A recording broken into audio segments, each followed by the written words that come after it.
Fabulous. So,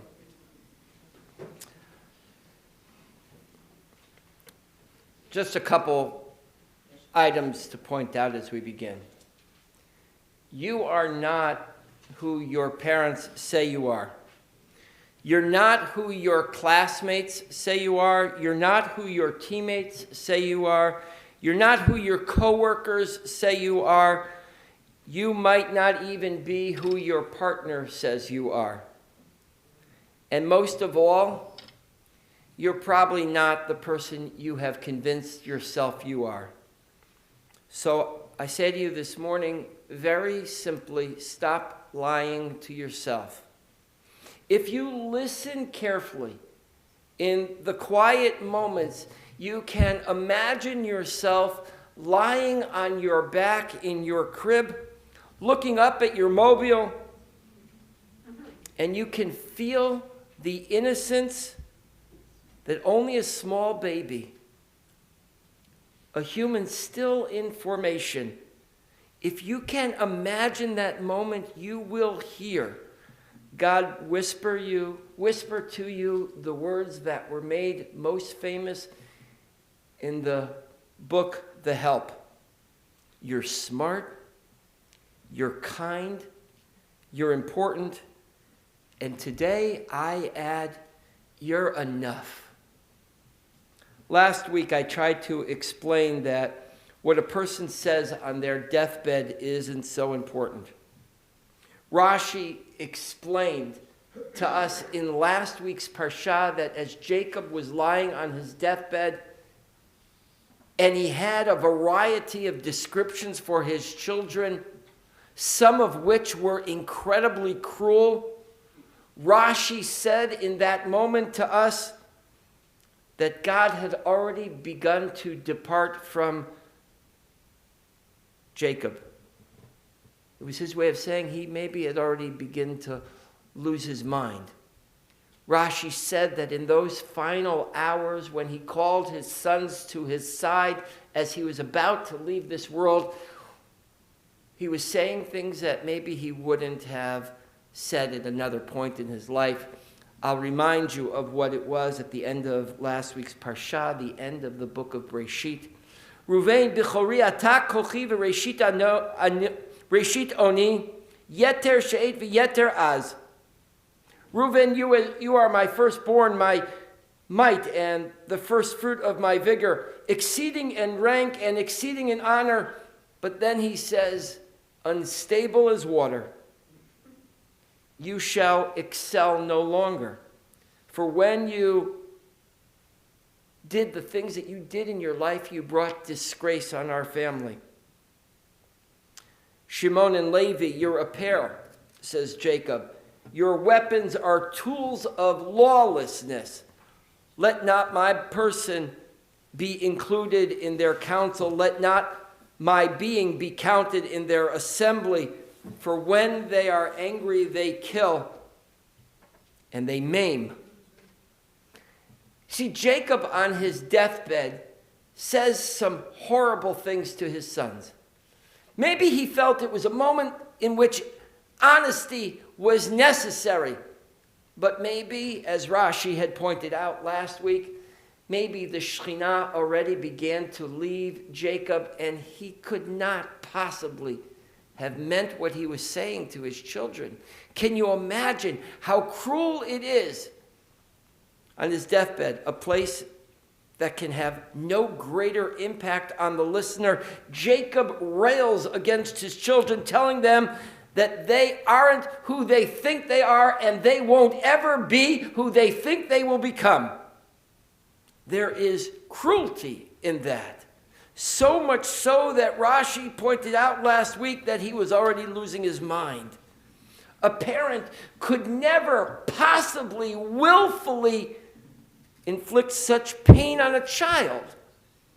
Yet, we've all heard an insensitive comment in our life. I know that I regret every time I have said something insensitive to my children.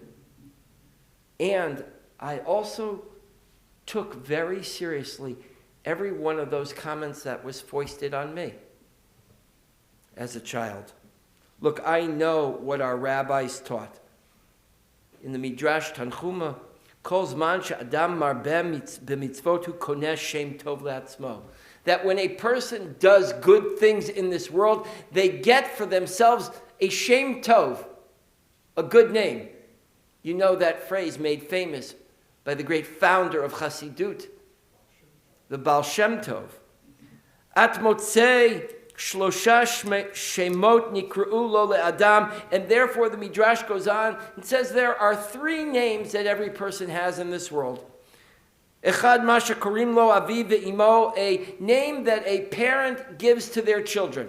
Ve'echad ma shekorim lo b'nei adam, and one name that friends call them.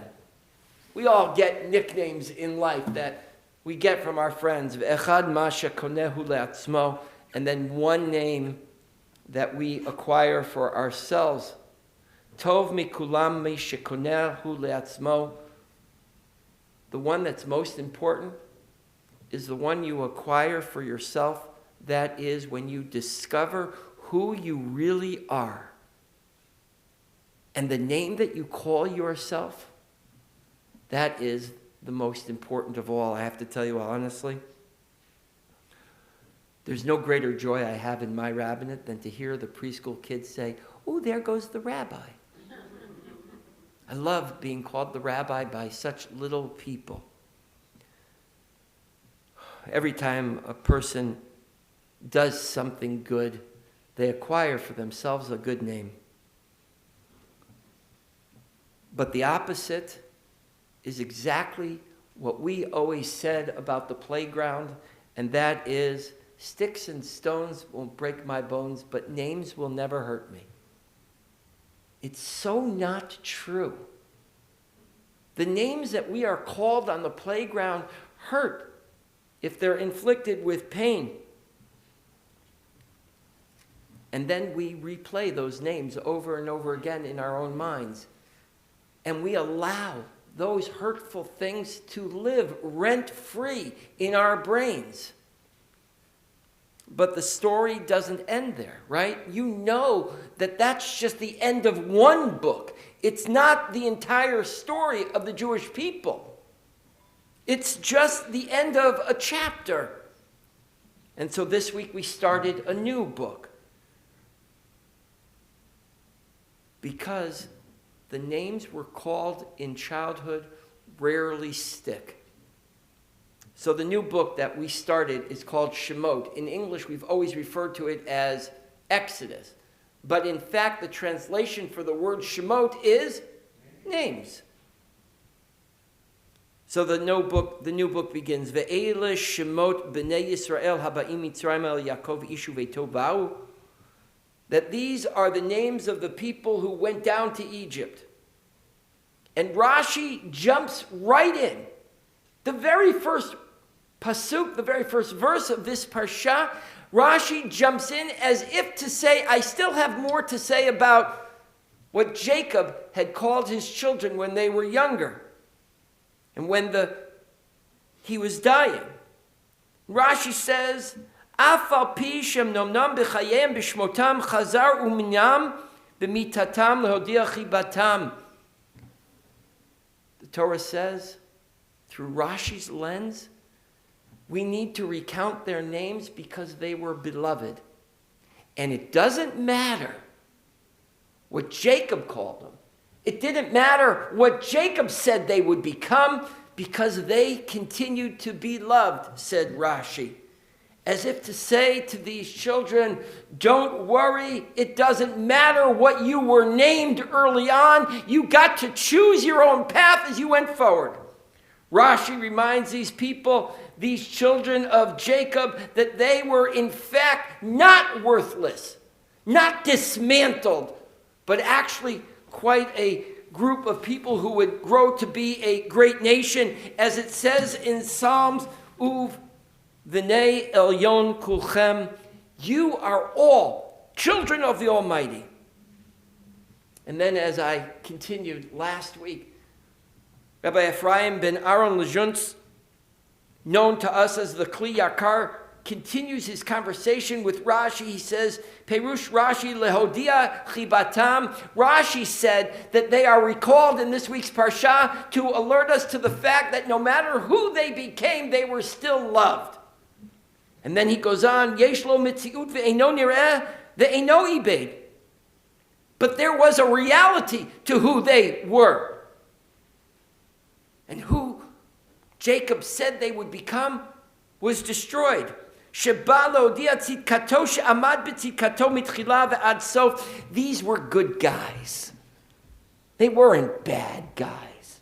Maybe in their lives they did bad things, but it wasn't who they were. It didn't define them, says the Kli Yakar. He goes, Rashi, one further. He says they're loved. They'll always be loved. It doesn't matter because they started in good. They ended in good. And sometimes you don't have to be defined by your mistakes. They were and always will be B'nai Elyon Kulchem, children of the Almighty, just like you and I. And if it's true of individuals, it's certainly true of us as a nation. You and I both know. We live in a world right now in which our people have horrible names foisted on us. And you and I both wish that names would never hurt us. But in fact, they do. We need to continue to set the record straight about who we actually are, not who other people say we are. There are a lot of names being thrown at us right now.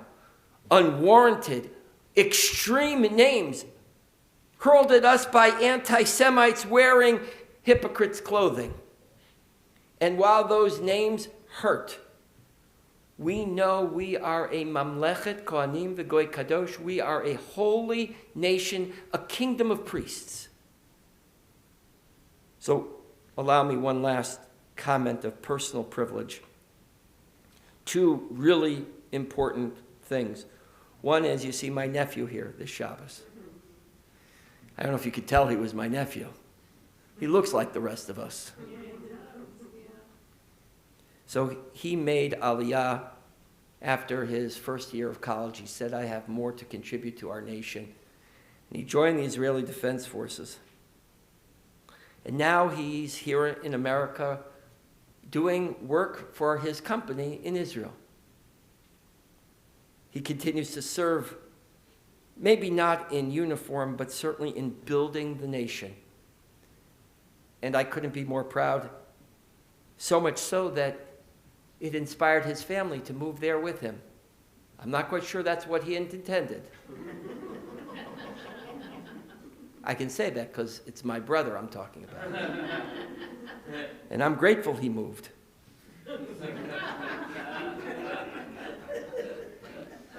But now my nephew Andrew is doing the critical work of building Israel's economy, and through it building its people. You should know the economy in Israel is suffering now because of the war. So many have been taken, drafted again, and are serving in a forward area. And so I couldn't be more proud of my nephew. The second comment of personal privilege is my daughter Mia concluded her service this week. Her service in the IDF this past Thursday, and I'm so thankful that she did what she could, that she did something I could never do in my own life, to serve our people in the holiest and most moral army on the planet. And I couldn't be more proud. I never imagined when she was born the fierce and uncompromising person she would become. I remember when she was so little, we often referred to her as a porcelain doll. She looked like a porcelain doll. But as Pirkei Avot teaches, Al tistakel b'kankan ela b'ma sheyesh bo. Don't look at the outside, but discover what's inside. Don't judge a book by its cover. She is no fragile doll. She is mighty, and we could not be more proud of her. Every time the army said she could not, she said, I can and I will. When she made Aliyah soon after her mother's passing, they said, "You're not permitted to join the army within the first year of losing a loved one." She said, "I am," and she did. When the army said she couldn't become an officer, she said, "I will," and then she did. She reminded us all, and I hope mostly herself, that she is smart, and that she is kind, and that she is important, and that she is making an extraordinary contribution to our people. It didn't matter what we called her as a child. She made a name for herself. And so I add, she is enough. And I thank her for her inspiration and for living her truth.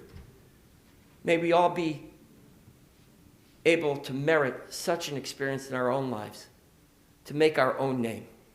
Shabbat Shalom. We continue with Musaf. It's in